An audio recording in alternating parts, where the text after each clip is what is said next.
Hello বন্ধুরা, তোমরা সবাই কেমন আছো? আশা করি তোমরা সবাই ভালো আছো। আমি পাপিয়া চলে এসেছি তোমাদের সামনে নতুন আরও একটা রান্নার রেসিপি নিয়ে। আজকে আমি রান্না করেছি টমেটো পনির। এই এত সুন্দর টমেটো পনিরটা আমি কিভাবে রান্না করেছি আর কি কি লাগছে চলো দেখে নিই।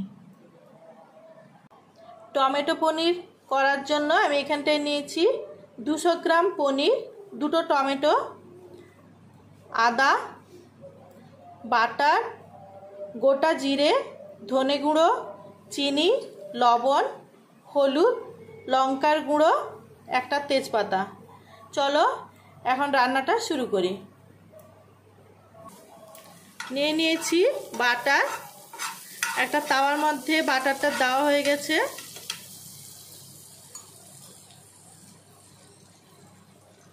তাওয়ার মধ্যে বাটারটা দিয়েছি। এখন ওর মধ্যে এক এক করে দিয়ে দেব পনিরগুলো হালকা ভেজে নেব।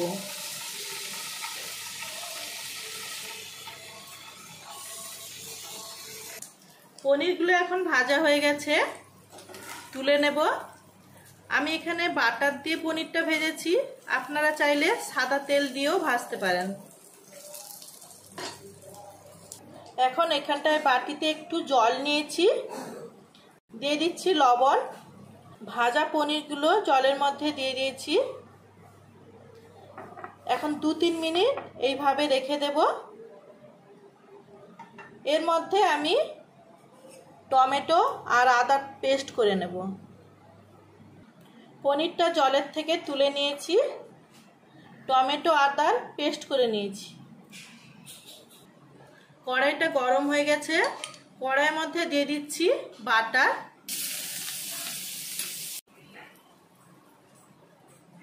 এখন দিয়ে দেব গোটা জিরে, তেজপাতা।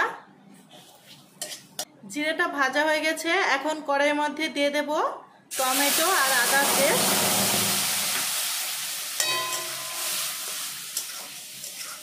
এখন ওর মধ্যে দিয়ে দিচ্ছি পরিমাণ মতো লবণ,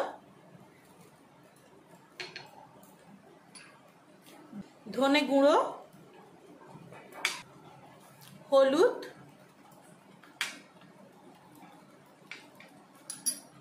ভালো করে মশলাগুলো মিশিয়ে নেব।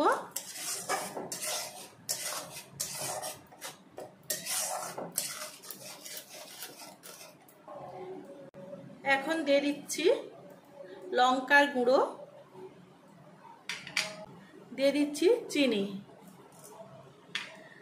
ভালো করে মশলাগুলো কষিয়ে নিচ্ছি।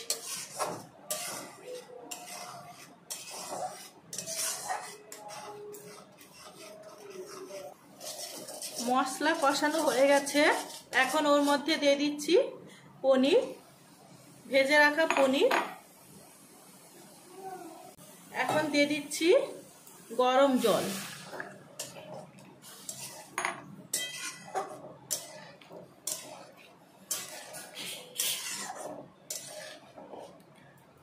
ঢাকা দিয়ে কিছুক্ষণের জন্য রেখে দিচ্ছি।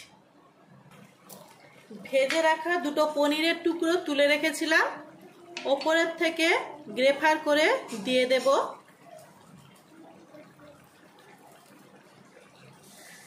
এতে আরো টেস্টটা বেশি ভালো লাগে।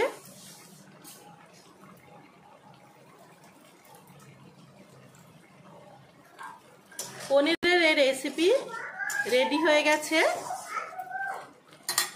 এখন ওপরে দিয়ে দেব সামান্য বাটার। এটা নামিয়ে নেব।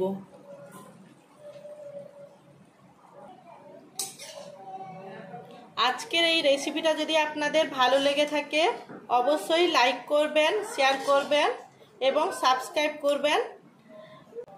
আমার বন্ধুদের এই ভিডিওটা দেখার জন্য অনেক অনেক ধন্যবাদ।